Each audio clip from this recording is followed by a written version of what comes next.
الحمدللہ والصلاة والسلام علی سیدنا و مولانا و ملجانا و مأوانا محمد النبی الامی العربی القرشی الحاشمی الابطحی المکی المدنی الحامی الشاہد المشہود الولی المقرب اما بعد فاعوذ باللہ من الشیطان الرجیم بسم اللہ الرحمن الرحیم قال اللہ تبارک و تعالی فی القرآن المجید والفرقان الحمید كما ورد في سورة النحل من عمل صالحا من ذكر أو أنثى وهو مؤمن فلنحيينه حياة طيبة ولنجزينهم أجرهم بأحسن ما كانوا يعملون صدق الله مولانا العظيم. کوئی تسکی ملی نہ دوا کام آئی، کوئی تسکی ملی نہ دوا کام آئی، ہر کڑے وقت میں آقا کی ثنا کام آئی. چارہ گروں کی جہاں چارہ گری ختم ہوئی، ان کے قدموں کی وہاں خاک شفا کام آئی. اللہ جل مجدہ کی حمد و ثنا اور حضور راحت قلب و جان صلی اللہ تعالی علیہ وآلہ وسلم کی بارگاہ کرم میں عقیدتوں، محبتوں اور چاہتوں کا خراج پیش کرنے کے بعد رونق محفل محقق العصر مصلح امت حضرت علامہ مولانا عمر فیض قادری صاحب زیدہ مجدہ، حضرت پیر طریقت حضرت پیر ذوالفقار علی قادری صاحب، اور اسٹیج پر جلوہ افروز بہت سارے علماء، مشائخ، حفاظ، قراء اور تمام عاشقان نبی کو میں محبت بھرا سلام عرض کرتا ہوں. مبارکباد پیش کرتا ہوں میں ڈاکٹر پروفیسر علامہ حافظ نوید اقبال صاحب جو پرنسپل ہیں اس ادارے کے، علامہ حافظ قاری سہیل صاحب جو مدرس اور منتظم ہیں یہاں پر، ماسٹر محمد اسلم صاحب اور تمام معاونین منتظمین کو جنہوں نے حضور استاذ الجن والانس قبلہ قاری علم الدین صاحب رحمۃ اللہ تعالی علیہ کا سالانہ عرس مبارک بڑی محبت اور عقیدت کے ساتھ اس کا انعقاد کیا ہے. اللہ پاک اس کوشش کو اپنی بارگاہ میں قبولیت کا شرف عطا فرمائے. بہت خوبصورت گفتگو فرمائی علامہ عزیز القدر علامہ حافظ اصغر توحیدی صاحب، اللہ پاک ان کی علم میں برکتیں عطا فرمائے. خوبصورت تلاوت آپ نے سنی. ہمارے ہاں نعت شریف بڑی محبت اور ذوق و شوق سے پڑھی اور سنی جاتی ہے. تلاوت کا ذوق نسبتاً کم ہے. الحمدللہ آج خوبصورت تلاوت ہوئی بھی قاری صاحب نے کی اور آپ نے بہت محبت سے سماعت بھی فرمائی. قبلہ استاذ الجن والانس قاری علم الدین صاحب رحمۃ اللہ تعالی علیہ کہ یہاں جگہ جگہ پر قدم لگے ہیں اور کئی راتیں ایسی ہیں کہ جن راتوں میں یہاں ان کی ملاقات بڑی بڑی جلیل القدر روحانی ہستیوں کے ساتھ ہوتی ہے. میرے والد گرامی قبلہ حافظ بابلا چشتی صاحب رحمۃ اللہ تعالی علیہ جنہوں نے 2 سال قبل بھی مثال سے 1-2 سال قبل بھی یہاں خطاب بھی فرمایا. ساری زندگی ہم نے دیکھا کہ وہ اس لوگ اپنے شیخ کی محبت میں فنا فی الشیخ ہوتے ہیں. ابا جی فنا فی الاستاذ تھے. کوئی مجلس ایسی نہیں ہے جس میں بابا جی سرکار کی باتیں نہیں کرتے، بلکہ ایک موقع پر مجھے ارشاد فرمایا کہ میں نے تمہارے لیے دعا مانگی تھی بابا جی سرکار کی قبر پر کہ اللہ کی بارگاہ میں دعا مانگی اور بابا جی سے توجہ مانگی کہ ان کے صدقے اللہ میرے بیٹے کو بولنا سکھا دے۔ مجھے الحمدللہ اظہار شکر پر یہ جملہ کہہ رہا ہوں، اللہ تعالیٰ تکبر اور ریاکاری سے محفوظ فرمائے۔ امریکہ میں، کینیڈا میں، برطانیہ میں، شرق و غرب میں جو گفتگو کی اللہ توفیق عطا فرماتا ہے تو میں سمجھتا ہوں حضور بابا جی سرکار کی نگاہ کرم بھی ہے۔ اور پچھلے منڈے کو میں نے واپس چلے جانا تھا، اور یہ جو سیٹ کا معاملہ ہوا ایکسٹینڈ کرنے کا، میں سمجھتا ہوں یہ بھی ایک بابا جی سرکار کی روحانی توجہات اس میں شامل تھی کہ آپ کی بارگاہ میں حاضری پیش کر کے جانا ہے۔ اور یہ روحانیت کا جو معاملہ ہے، مغرب کی دنیا اس کو مختلف پہلوؤں کے ساتھ جو ہے وہ اس کا انالیسس کرتی ہے، مختلف پہلوؤں کے ساتھ۔ زندگی اور موت کے بارے میں تصور ان کا مختلف ہے، ہمارا تصور اور ہے۔ میں نے وہاں بھی چادر پوشی کے موقع پر بھی عرض کی کہ وہاں جو تصور ہے، ایک تصور حکیم نیٹشے مغرب کا مجذوب فلسفی جو اپنے قلبی واردات کا صحیح احساس نہ کر سکا اور رائے راست سے بھٹک گیا، اس نے ایک تصور دیا۔ پھر ہندوؤں کے ہاں ایک تصور ہے جس کو وہ آواگون، جونی چکر اور تناسخ کہتے ہیں، ارواح کے حوالے سے کہتے ہیں تناسخ کا عقیدہ ہے ان کا، اور مغرب کی دنیا اس کو ٹرانسمیگریشن آف سول کا نام دیتی ہے۔ علامہ اقبال نے اس کے اوپر بڑی گرفت کی ہے مغرب کے فلاسفہ کی، خاص کر کے نیٹشے کو تو ایسا رگڑا دیا، کہتے تھے قلب او مومن دماغش کافرست، ان کا دل تو مومن تھا لیکن دماغ اس کا کافر ہو گیا۔ اور دماغ کافر ہونے کی وجہ یہ اقبال کہتے اگر ہوتا وہ مجذوب فرنگی اس زمانے میں، اگر ہوتا وہ مجذوب فرنگی اس زمانے میں، اقبال اس کو سمجھاتا مقام کبریا کیا ہے۔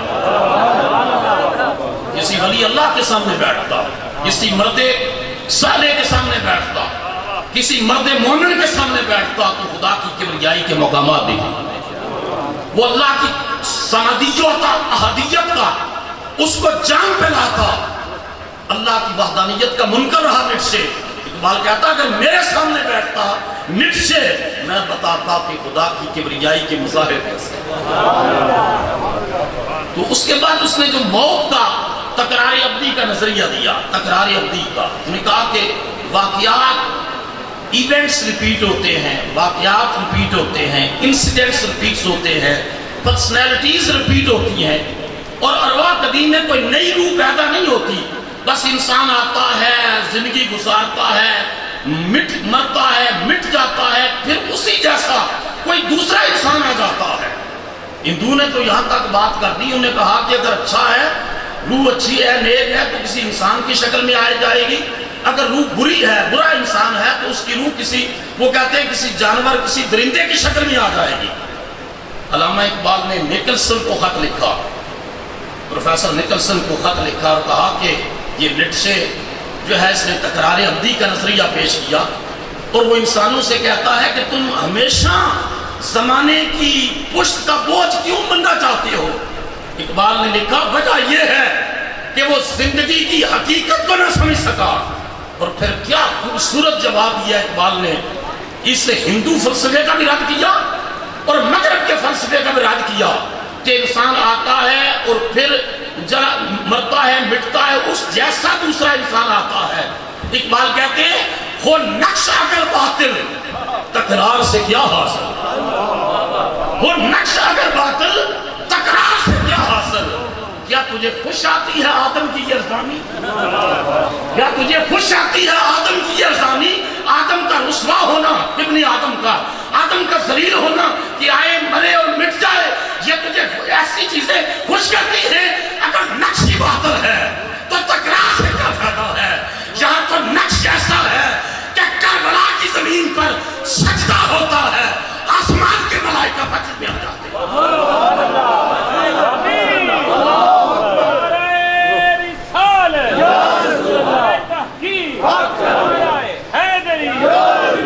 سجدہ کربل کی زمین پر ہوتا ہے، آسمان کے ملائکہ وجد میں آ جاتے ہیں۔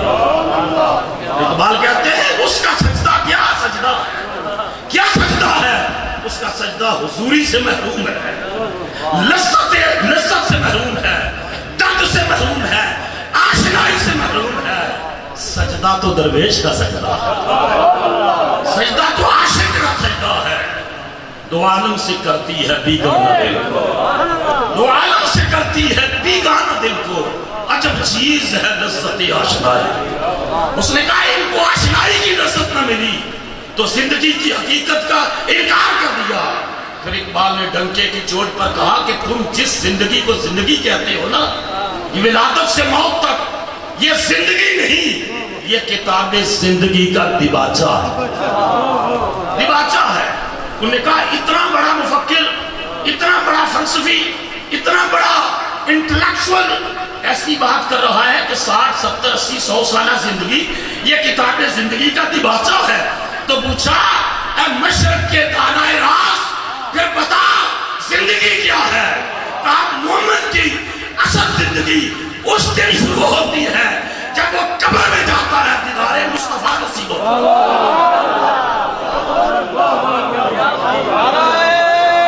تکبیر،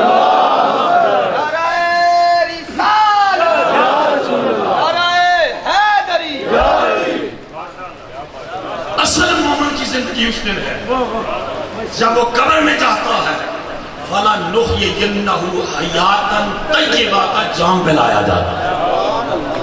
قرآن مجید میں اللہ نے فرمایا من عمل صالحا من ذکر او انثی، جو بھی اچھے اعمال کرے گا، کون سی اعمال بولو؟ نیک اعمال کرے گا، چاہے وہ مرد ہو یا عورت ہو، وَهُوَ مُؤْمِنٌ، شرط یہ ہے کہ اس کے اندر ایمان کا چراغ جل رہا ہو، مومن ہو، ایمان بیج ہے۔ مگر اب کی دنیا میں لوگ مجھ سے سوال کرتے ہیں کہ یہ مدر ٹریسا بڑی چیریٹی کرتی، لاہور میں گلاب دیوی اور پتہ نہیں کیا کیا ہاسپیٹل ہے، یہ سوشل میڈیا کے جو بانی ہیں کتنی بڑی چیریٹی کرتے ہیں، تو ان کے لیے کیا ان کا ریٹرن ہوگا؟ میں نے کہا قرآن مجید میں اللہ نے فرمایا ہے کافر کے لیے لا خلاق لہم فی الآخرۃ، وہ جتنی بھی چیریٹی کرتے رہیں آخرت میں ان کے لیے کوئی حصہ نہیں ہے۔ مومن کلمہ پڑھ کے کھجور بھی صدقہ دیتا ہے، اللہ جنت کے دروازے کھول دے گا۔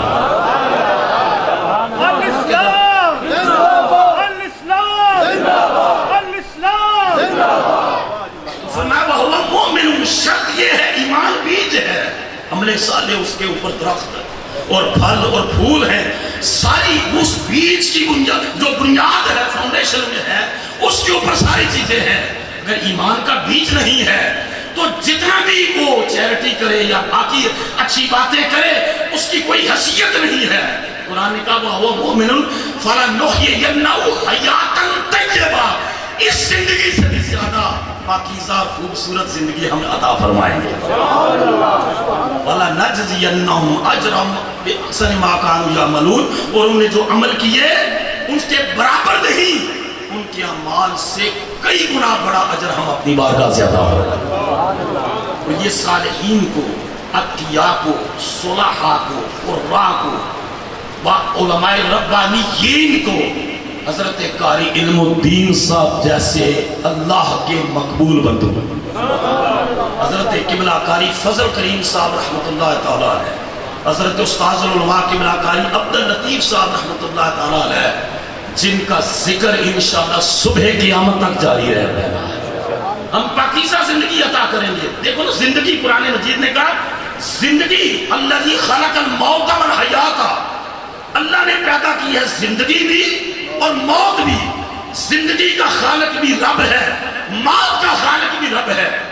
تو اقبال نے کہا کہ یہ زندگی کی حقیقت کو نہ سمجھ سکے اور ماں بعد موت کے بعد کی جو زندگی ہے اس کا انکار کر دیا کہ زندگی کا وجود ہی کوئی نہیں ہے۔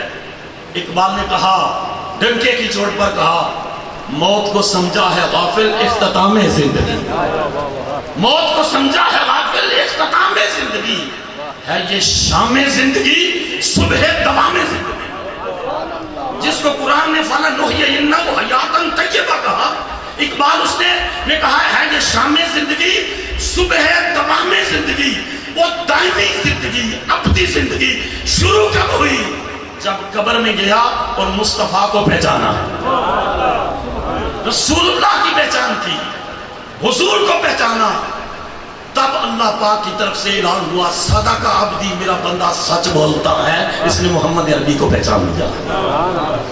اقبال نے کہا موت کو سمجھا ہے غافل، اختتام زندگی ہے یہ شام زندگی، صبح دوام زندگی، موت تجدید مساق زندگی کا نام ہے، خواب کے پردے میں بیداری کا ایک پیغام ہے، خواب کے پردے میں بیداری کا ایک پیغام ہے۔ اگلی بات سنیے، اقبال کہتا ہے جوہر انسان عدم سے آشنا ہوتا نہیں، آنکھ سے غائب تو ہوتا ہے، فنا ہوتا ہے۔ جوہر انسان عدم سے آشنا ہوتا نہیں، آنکھ سے غائب تو ہوتا ہے، فنا ہوتا نہیں۔ جس کا بیج ایمان تھا وہ قبر میں جا کر بھی زندہ ہے، قبر کے اوپر بھی زندہ ہے، کل بھی زندہ تھا، آج بھی زندہ ہے، قیامت تک زندہ ہے۔ بلکہ صوفیاء نے تو یہاں کا کہہ دیا، صوفیاء نے کہا کہ اللہ کا ولی کامل جب تک ظاہری حیات میں ہے وہ اس طرح ہے جس طرح تلوار نیام کے اندر ہے، تلوار نیام کے اندر ہے، جو ہی حیات ابدی کا جان پیا ہے اب تلوار نیام سے باہر نکل آئی، تو ظاہری زندگی سے بڑھ کر صاحب قبر فیضان عطا کرتا ہے، ظاہری زندگی سے بڑھ کر فیضان عطا کرتا ہے۔ تو موت اور زندگی کا تصور مغرب کی دنیا نہیں سمجھ سکی۔ قرآن مجید نے کہا کہ الذی خلق الموت والحیات لیبلوکم ایکم احسن عملا، زندگی کو پیدا اس وجہ سے کیا اور موت کو پیدا اس وجہ سے کیا کہ ہم ایگزامینیشن ہال میں ہیں، ایگزامینیشن ہال میں ہیں، ہر شخص اپنا پرچہ حل کر رہا، ہر شخص پرچہ حل کر رہا۔ اللہ نے قرآن کی صورت میں رہنمائی عطا کر دی ہے، مصطفیٰ کی لیڈرشپ کی صورت میں رہنمائی عطا کر دی۔ آج میں نے اگلے کل جمعہ پڑھایا، میں نے کہا مغرب کے اندر جو ریسرچ آ رہی ہے وہ ہنگامہ کرتے ہیں جی یہ نئی ڈیولپمنٹ، نئی ریسرچ آ گئی، لاکھ ملین ڈالرز خرچ کر کے ایک نئی ریسرچ لاتے ہیں، جب وہ ٹیلی کرتے ہیں بائبل سے تو مذہب سے بدگمان ہوتے ہیں کہ بائبل اس کرائیٹیریا پر، سائنٹیفک کرائیٹیریا کے اوپر پورا نہیں اترتی، کیونکہ بائبل وہ ریویلڈ بک نہیں ہے جو حضرت بائبل بیسیکلی تو کلیکشن آف بکس ہے، اس میں old testament, new testament, songs of Sulaimans, ان سب کا کلیکشن ہے بائبل۔ تو وہ جب سائنٹیفک کرائیٹیریا پر پوری نہیں اترتی تو وہ نفس وحی اور نفس مذہب سے بدگمان ہو جاتے ہیں، لیکن جو ہی کوئی دیانتدار سائنسدان اس کو قرآن حکیم سے ٹیلی کرتا ہے تو قرآن کی صداقت کے سامنے سجدہ ریز ہو جاتا ہے، سجدہ ریز ہو جاتا ہے، چاہے وہ کینیڈا کا ڈاکٹر کیتھ مور ہو، چاہے وہ فرانس کا موئس بوکائلے ہو جس نے دا قرآن بائبل اینڈ سائنس کتاب لکھی۔ اس نے کتاب جو لکھی اس نے کہا کہ I tried to find out error in Bible and I found lot of errors in Bible۔ میں نے بائبل میں سائنٹیفک جو سائنسی غلطیاں ہیں وہ ڈھونڈنے کی کوشش کی، جگہ جگہ بائبل میں کنٹراڈکشن نظر آیا، سائنسی غلطیاں نظر آئی۔ I tried to find out a single error in Holy Quran۔ I was not able to get out a single error۔ میں نے قرآن حکیم میں ایک سائنسی غلطی بھی کوشش کی کہ جو ہے اس سے نکال لوں، میں ساری ریسرچ کے بعد اس قابل نہ ہو سکا۔ قرآن سائنسی حقیقتوں سے مجھے ہمیشہ آگے نظر آیا۔ آگے اس کے لفظ ہیں، اس نے کہا I stopped، میں رکا، I asked myself، میں نے اپنے آپ سے پوچھا، اے فرانس کے اتنے بڑے سائنسدان جس طرح مغرب کی دنیا پراپیگنڈا کرتی ہے، مجھے خود نیو یارک میں بچوں نے کہا ڈپارٹمنٹ ہے اسلامک اسٹڈی کا، پڑھانے والا یہودی ہے، ٹھیک ہے، وہ کہتا ہے Muhammad was very smart person, he went in the cave of Hira, Muhammad بڑے ذہین آدمی تھے صلی اللہ علیہ وسلم، وہ غار ہرا میں گئے، he wrote book over there, وہاں کتاب لکھتے، اور after that he presented that book in front of people of Makkah، پھر مکہ کے لوگوں کے سامنے وہ کتاب پیش کر دیتے۔ یہ پراپیگنڈا مغرب کی دنیا اورینٹیلسٹ مستشرقین کرتے ہیں کہ یہ کتاب لکھی گئی۔ اقبال نے تو اس کا بھی جواب دیا تھا، اقبال نے اس جب اس عیسائی مشنری اسکول کی ایز اے چیف گیسٹ گئے تو اس نے کہا کہ مسلمانوں کی عام نسل سمجھتی ہے کہ یہ قرآن ان کے نبی پر اترا ہے، تو پڑھا لکھا ہے، تم بتا کیا خیال کیا ہے؟ اقبال نے اس عیسائی پرنسپل کو پکڑ کے جھنجھوڑا، کہا تو قرآن کی بات کرتا ہے، میرے اوپر کلام نازل ہوتا ہے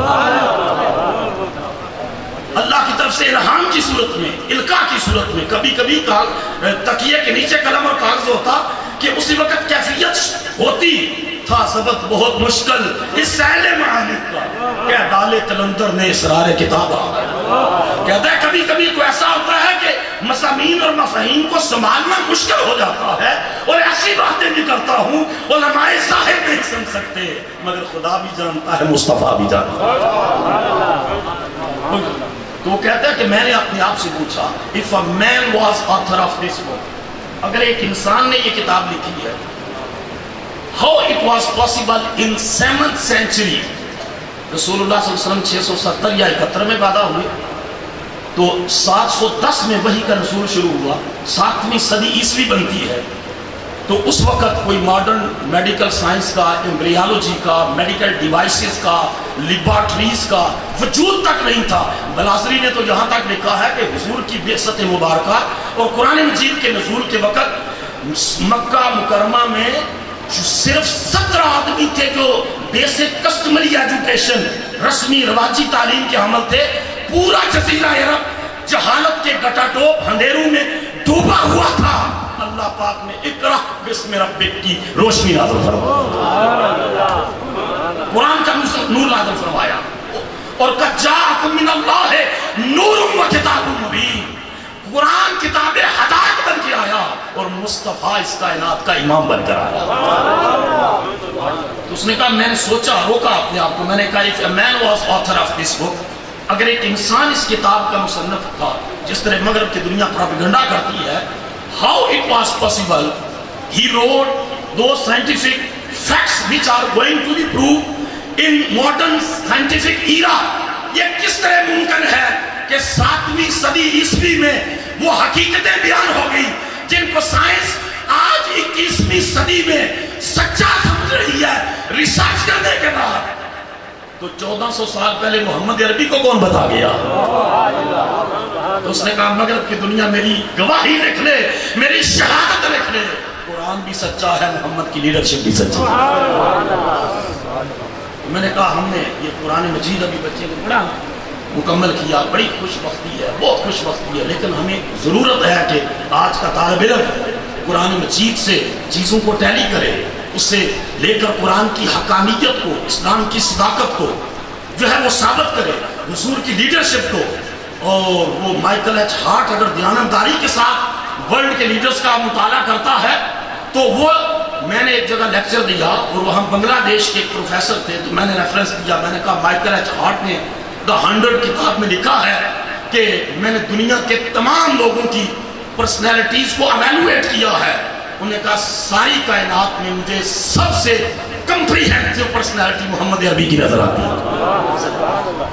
تو لوگوں نے پوچھا تو نیوٹن کو دوسرے نمبر پر لے کر آیا اور جیسس پیس بھی اپان ہے عیسیٰ علیہ السلام کو تیسرے نمبر پر لے کر آیا، تو عیسائی ہے، تو انہوں نے ہمارے منہ پہ تماچا مارا، عیسیٰ علیہ السلام کو تیسرے نمبر پر لے کر آیا۔ اس کا جواب بڑا خوبصورت تھا، اس کا جواب یہ تھا کہ میں نے ایک کمپریہنسو سٹڈی کیا، میں نے ایک جامع مطالعہ کیا، میں نے صرف اسپرچویلٹی اور ریلیجن کو ایڈریس نہیں کیا، میں صرف مذہب کی بنیاد پر دیکھوں اور روحانیت کی بنیاد پر دیکھوں، روحانیت کی بنیاد پر دیکھوں، مذہب کی بنیاد پر دیکھوں تو عیسیٰ علیہ السلام کی خدمات ہیں، مشرق میں گوتم بدھ، مغرب میں عیسیٰ علیہ السلام کی، لیکن اس نے کہا میں نے دیکھا ہے انٹائر ہیومینٹی کے اوپر پورا امپیکٹ کہ سیاست لے لے، قانون سازی لے لے، تجارت لے لے، معیشت لے لے، خاندان لے لے، علم لے لے، تہذیب لے لے، تمدن لے لے، فیملی لے لے، تجارت لے لے، دنیا کے بڑے بادشاہوں سے تعلقات لے لے،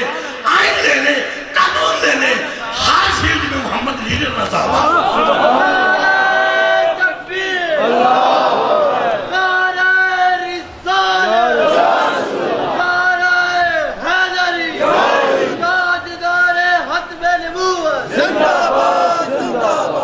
تحقیق اس کے الفاظ یہ تھے محمد واز اونلی مین. ہم واز نہیں کہتے, واز نہیں کہتے, محمد از اونلی مین. اس نے لکھا Muhammad was only man who was supremely successful both on religious and secular levels. اس نے کہا روحانیت اور مذہب کا میدان ہو تو محمد لیڈر نظر آتے, قانون کا, سیاست کا, تعلیم کا, تمدن کا میدان ہو تو محمد لیڈر نظر آتے. انہوں نے کہا پھر عیسیٰ کو تیسرے نمبر پر کیوں لایا؟ اس نے کہا وجہ یہ ہے کہ نیوٹن کیوں لے کر آیا؟ اس نے کہا نیوٹن کی جو فزکس ہے نا, اس وقت جو پورا ٹیکنالوجی کا ریولوشن آیا, سائنس کا ریولوشن آیا دنیا میں, ٹیکنالوجی اور سائنس کا انقلاب آیا ہے, اس انقلاب کا جو نقطۂ آغاز ہے وہ نیوٹن کی فزکس بنی. اور میرا اسٹڈی تھا انٹائر امپیکٹ آن ہیومینٹی, انسانیت کے اوپر ایک جامع کمپریہنسو قسم کا جو اثر پڑا ہے. تو میں نیوٹن کو دوسرے نمبر پر لے کر آیا کہ اس کی ٹیکنالوجی فزکس کی وجہ سے انقلاب آیا سائنس کا, ٹیکنالوجی کا, پوری دنیا گلوبل ولیج نظر آئی. اور عیسیٰ علیہ السلام کو تیسرے اور 36ویں نمبر پر سیدنا فاروق اعظم کا ذکر بھی کرتا ہے. کہتا سکندر اعظم جیسے پیچھے نظر آتے ہیں اور مسلمانوں کا خلیفہ اور امام عمر ان سے آگے نظر آتا ہے. تو میں نے گفتگو کی ایک جگہ, تو بنگلہ دیش کے پروفیسر تھے, انہوں نے کہا ہم نے ان سے ملاقات کی تھی, ایک ڈیلیگیشن کی صورت میں ملاقات کی. جو باتیں آپ نے مائیکل ایچ ہارٹ کے حوالے سے بتائی ہے, ان باتوں سے بڑھ کر وہ مصطفیٰ کی تعریف کرتا تھا رسول اللہ صلی اللہ علیہ وسلم. تو جو ہے خلاصہ یہ ہے کہ ہمارا دین آئیڈیالوجی اتنی فیسینیٹنگ ہے, اتنی مضبوط ہے, اتنی طاقتور ہے. لوگ جو ہے وہ سرنڈر کر گئے تھے. اقبال نے کہا تھا کہ اگر تمہاری تہذیب کمزور ہے تو پھر مغرب کے پیٹ میں مروڑ کیوں پڑتے ہیں؟ کبھی خاکے چھپتے ہیں, کبھی فلمیں بنتی ہیں. اگر ہماری تہذیب, ہمیں یہ تاثر دینے کی کوشش کی گئی کہ اسلام کی تہذیب ایک مٹی ہوئی تہذیب ہے, یہ تاثر, اقبال نے کہا اگر یہ حقیقت ہے تو پھر مغرب آئے روز نئے نئے جو ہے وہ شگوفے کیوں چھوڑتا ہے؟ اس نے کہا تو ابلیس جو ہے, ابلیس نے ان کو مشورہ دیا تھا, یہ فاقہ کش جو موت سے ڈرتا نہیں ذرا, یہ فاقہ کش جو موت سے ڈرتا نہیں ذرا, روح محمد اس کے بدن سے نکال دو. فکر عرب کو دے کے فرنگی تحجرات, اسلام کو حجاز و یمن سے نکال دو. کہ جب تک روح محمد اس کے جسم میں زندہ ہے, مسلمان کمزور بھی ہو مٹ نہیں سکتا. اس کو تازہ دم و سرگرم رکھتی ہے تو محمد کی محبت رکھتی ہے. اور گلیڈ سٹون نے برطانیہ کی پارلیمنٹ میں کھڑے ہو کر کہا, اس نے کہا کہ جب تک مسلمانوں کے ہاتھ میں قرآن مجید ہے دنیا کی کوئی طاقت ان کو شکست نہیں دے سکتی. ہم اتنے ملین پاؤنڈ لگا کر جو ریسرچ کرتے ہیں قرآن اس کو پہلے بیان فرما چکا ہے. میرے ذہن میں آیا کہ ضمناً ایک مثال بھی دے دوں. آپ کہہ رہے کہ اتنا بیان کرتے ہیں, ایک مثال بھی دے دوں اور اس کے بعد پھر آخری حصے کی طرف, اختتام کی طرف آؤں گا. ایک مثال سے دے دیتا ہوں قرآن مجید سے, جس کا اعتراف ڈاکٹر کیتھ مور نے بھی کیا اور امریکن جو سائنٹسٹ ہیں انہوں نے بھی کیا. انہوں نے کہا جی ماں کے پیٹ کے اندر مائکروسکوپ کے ذریعے دیکھا کہ ماں کے پیٹ کے اندر جو بچے کی ڈیولپمنٹ ہے, کریشن آف بیبی کا پروسیس ہے, وہ تاریکی کے 3 پردوں میں ہوتا ہے. بولو کتنے پردے؟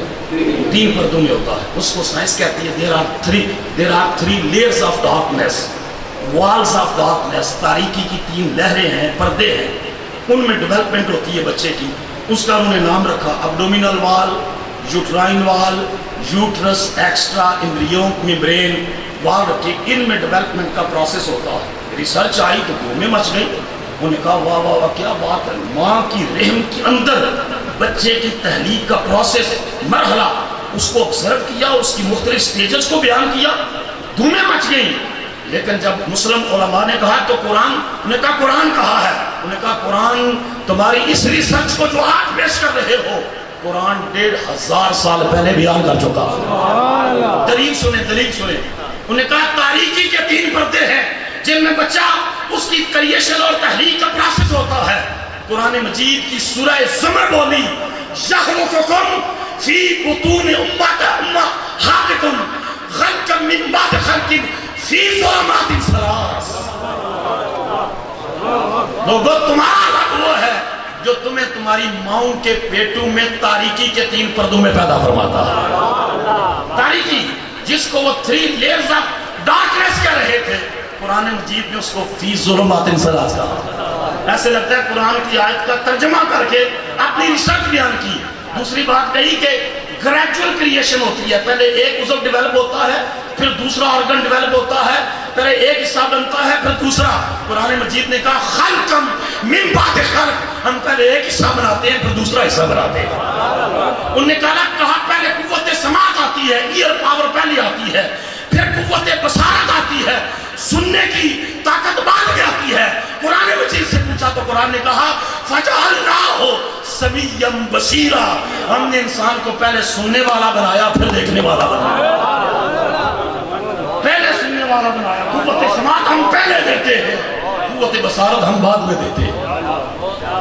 تو ایک ایک بات جس پر بنیاد رکھو گے، اللہ کا قرآن بھی اس کو بیان کر چکا ہے، مصطفیٰ کی سنت بھی اس کو بیان کر چکا ہے.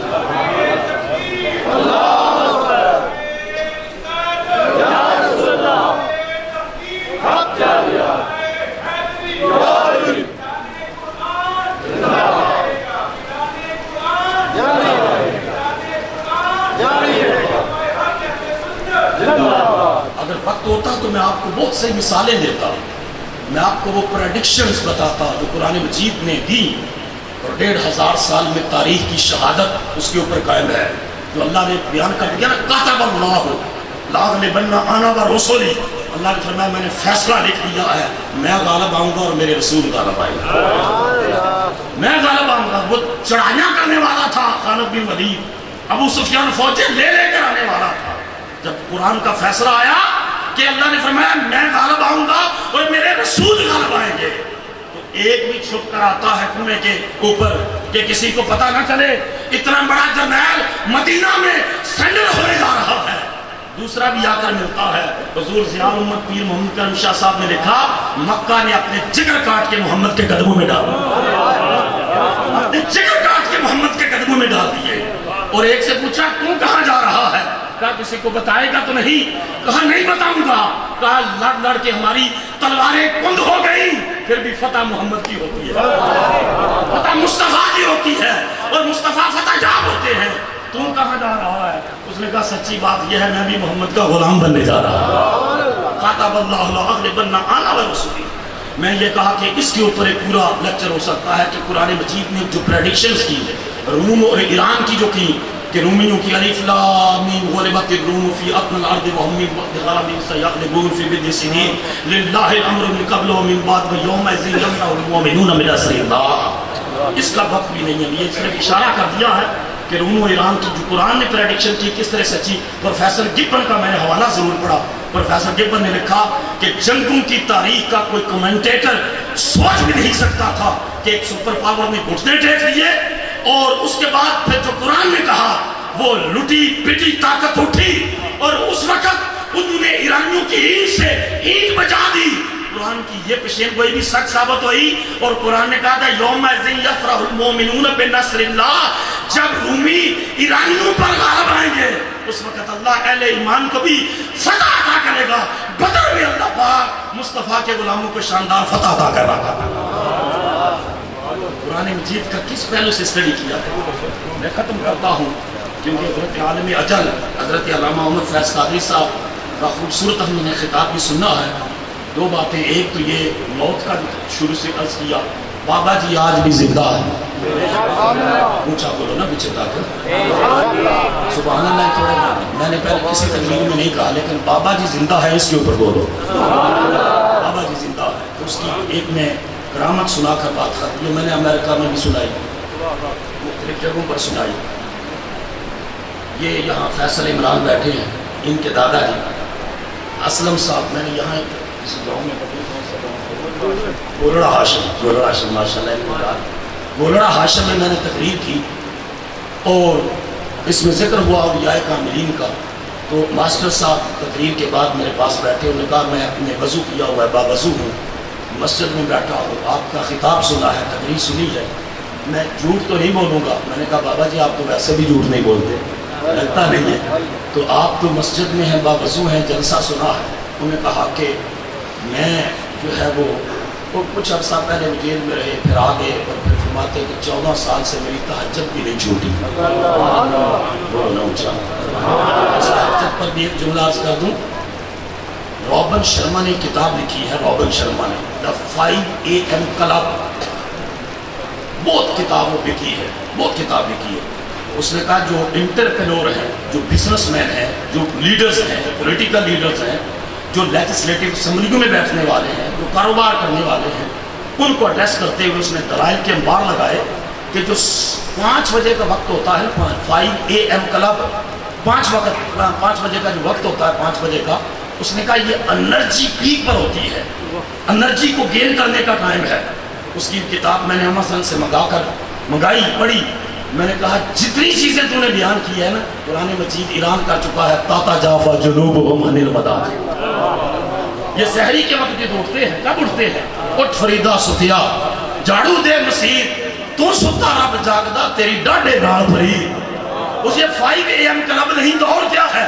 اقبال کہتے ہیں عطار ہو، رومی ہو، غزالی ہو کے راضی، عطار ہو، رومی ہو، غزالی ہو کے راضی، کچھ ہاتھ نہیں آتا بے آہ سحرگاہی۔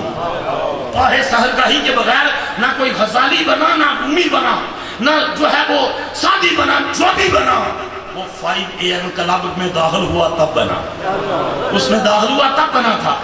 تو اس نے لکھی یہ بات کر دی، وہ کہنے لگے میں 14 سال سے تہجد پڑھ رہا ہوں، اور میرا معمول یہ ہے کہ ہر جمعے کے دن فجر کے کس دن پوچھ لوں نا، آپ جاگ رہے ہیں کس دن؟ جمعے کے دن فجر کی نماز کے بعد میرا معمول ہے کہ میں حضور استاذ الجن والانس قبلہ قاری علم الدین صاحب رحمۃ اللہ تعالیٰ علیہ کہ مزار اقدس پر حاضری پیش کرتا ہوں، فاتحہ خوانی کرتا ہوں، دعا مانگتا ہوں۔ تو میرے کلاس فیلو تھے مولانا غلام شدید صاحب، اللہ پاک ان کے درجے بلند فرمائے، بخش فرمائے۔ ان کے والد، ان کے دوست ان کو لے کر بوکل شریف کے میرے استاد گرامی استاذ العلماء حضور قبلہ پیر سید زاہد صدیق شاہ صاحب، دعا کرو اللہ پاک آپ کو صحت کاملہ عطا فرمائے۔ آج آپ نے تشریف لانا تھا، علالت کی وجہ سے تشریف نہ لا سکے۔ وہاں جمعہ پڑھا، ماسٹر صاحب نے بتایا، اور پوچھا جی آپ کہاں سے آئے ہیں؟ جی میں جنڈ شریف سے آیا ہوں۔ تو کہا وہاں بابا جی قاری علم الدین صاحب ہے، ساری زندگی اللہ کے قرآن حکیم کی نوکری کی، خدمت کی، ان کی مثال پر جانا اور میرا سلام عرض کرنا۔ تو اسلم صاحب کہتے ہیں کہ میں نے آگے سے کہا، بابا اسلم صاحب کہتے ہیں میں نے آگے سے شاہ صاحب سے عرض کی کہ جی وہ سلام سن لینے دے، سن لینے دے۔ شاہ صاحب بھی جلال بچائے فرمایا تو دہی تے صحیح پتہ لگتا ہے سن دینے کے نہیں سن۔ وہ انہوں نے مجھے بتایا، انہوں نے کہا کہ واپس آیا، اور میرا معمول اب یہ تھا کہ اگلے جمعے کی فجر کی نماز کے بعد جانا تھا، کیونکہ اس دن جمعے کی حاضری پیش کر چکا تھا، جمعے کی نماز وہاں۔ لیکن شاہ صاحب کا حکم سمجھ کر اور ان کا پیغام سمجھ کر، ان کا سلام لے کر، ان کی امانت لے کر میں ہفتے والے دن فجر کی نماز کے بعد گیا، اور جا کر میں نے کہا بابا جی بوکن شریف آئے شاہی تو سلام کہنے۔ ایمان اور عقیدے کی مضبوطی کے لیے اتنی بڑی شہادت ہے، اتنی بڑی شہادت ایک زندہ انسان کی، جو نماز، جو وضو کی حالت میں مسجد میں محفل کے بعد بات سنا رہا۔ انہوں نے کہا خدا کی قسم، قبر سے آواز آئی وعلیکم السلام، قبر سے آواز آئی وعلیکم السلام، اور کہتے ہیں میں نے دائیں بائیں دیکھا کہ یہاں کوئی بندہ بیٹھا تو نہیں ہے جو میرے سلام کا جواب دے رہا ہو۔ میں نے پوری تسلی کرنے کے بعد کہا شاہ نے کیا تنوں پتہ لگ جائے گا سن دینے کے نہیں سن دے، پتہ چل جائے گا۔ وہ جواب آیا ہے، اور عمل کیا ہے؟ عمل کیا ہے؟ ادھر بھی قرآن کی نوکری ہے، ادھر بھی قرآن کی نوکری، دونوں طرف قرآن مجید کی نوکری ہے۔ اور یہاں بابا جی خادم صاحب کا ایک جملہ اگلے دن مجھے، ہم بخل والے لوگ نہیں ہیں، ہم سارے اہل سنت کی عزت کرنے والے لوگ ہیں، عزت کرنے والا۔ انہوں نے کہا دین اتنا لاجپال ہے، جو بھی اس کی خدمت کرتا ہے یہ بڑھ کے نوازتا ہے۔ خلوص کے ساتھ خدمت کرے، نیت خلوص ہو اس کے اندر، دین اتنا نوازتا ہے کہ اس کی نسلوں کو کامیاب کر دیتا ہے۔ ادھر بھی قرآن کی نوکری، ادھر بھی قرآن حکیم کے. وہ کہتے ہیں کہ میرے اندر پھر گھر میں جلدی جلدی جاواں کہ جا کے شاہ رم دساں شاہ جی کچھ سلام دا تے جواب بھی آ گیا اور منو بے تابی بے قراری میں جلدی جلدی جاواں. اندر میں گیا کہ اثر کے بعد ختم شریف چشتیات نظامیہ پڑھ دیں پیر صاحب پیرا شریف حضور سے علمت کی خانقاہ پر بھی پڑھتے کوئی پشارہ نے دوروں میں کیا تھے فرمایا بابا چپ کی طرح بابا چپ کی طرح خاصاں دی گل آمہ آگے نہیں مناسب کروں. میں کل گجرات میں ایک اللہ کے ولی کامل ہے, میں نے ان سے ایک بات پوچھی, انہوں نے آگے سے مجھے جملہ فرمایا ولی کامل ہے, کافی گھنٹہ ڈیڑھ بیٹھے, انہوں نے مجھے آگے سے کہا جن کے بارے میں آپ نے بات پوچھی ہے میں ان سے پوچھ کر بتاؤں ایسی ایسی. تو یہ کہتے ہیں کہ مارکی مجھ کے معاذ اللہ استغفر اللہ, ہم تو وہاں کہتے ہیں کہ جو آپ نہیں مانتے وہ مر گئے ہیں. یہ آدھا تیرے نہ مٹا ہے نہ مٹے گا کبھی چرچا تیرا. تو اس بات پر ختم کہ علامہ اقبال کا آخری وقت آتا ہے, ڈاکٹروں نے طبیبوں نے ادویات تجویز کی اور مومن کو پتہ چل جاتا ہے آخری وقت آتا ہے, بس آخری جملہ آخری دو جملے. انہوں نے کہا میں دوائی نہیں لوں گا. انہوں نے کہا جناب تکلیف کی بیماری کی شدت ہے کیوں نہیں لیں گے. اقبال نے کہا ممکن ہے کہ دوائی کے بعد میں کومے میں چلا جاؤں, بے ہوش ہو جاؤں, اور میں بے ہوشی کے عالم میں موت کی ہوش میں نہیں جانا چاہتا. جو کہا تھا نا فرشتہ موت کا وہ چھوتا ہے بدن تیرا, تیرے وجود کے مرکز سے مگر دور رہتا ہے, تیرے وجود کے مرکز سے مگر دور رہتا ہے. کہا میں بے ہوشی کے عالم میں نہیں مرنا چاہتا, میں دیکھنا چاہتا ہوں کہ ملک الموت عام انسان کے پاس کیسے آتا ہے اور محمد عربی کی عاشق کے پاس کیسے آتا ہے. پھر مشہور زمانہ اپنی روائی پڑھی, انہوں نے کہا نشان مرد مومن بات کو علم چون مر گائے تبسم پر دبیوس. کہا جب مومن کی موت کا وقت آتا ہے نا اس کو گھبراہٹ کے دورے نہیں پڑتے, مومن کی موت کا وقت آتا ہے مسکراہٹ اس کے چہرے پر رقص کر رہی ہوتی ہے. اکھی تاڑے لگیاں, رومی کشمیر عارفے کھڑی نے کہا اکھی تاڑے لگیاں تے رستہ دیکھن یار سجن کا, عاشق تے شہید محمد نہیں محتاج کا فندہ بمار. سيدنا كريم صلى الله عليه وسلم. سيدنا كريم صلى الله عليه وسلم. سيدنا كريم صلى الله عليه وسلم.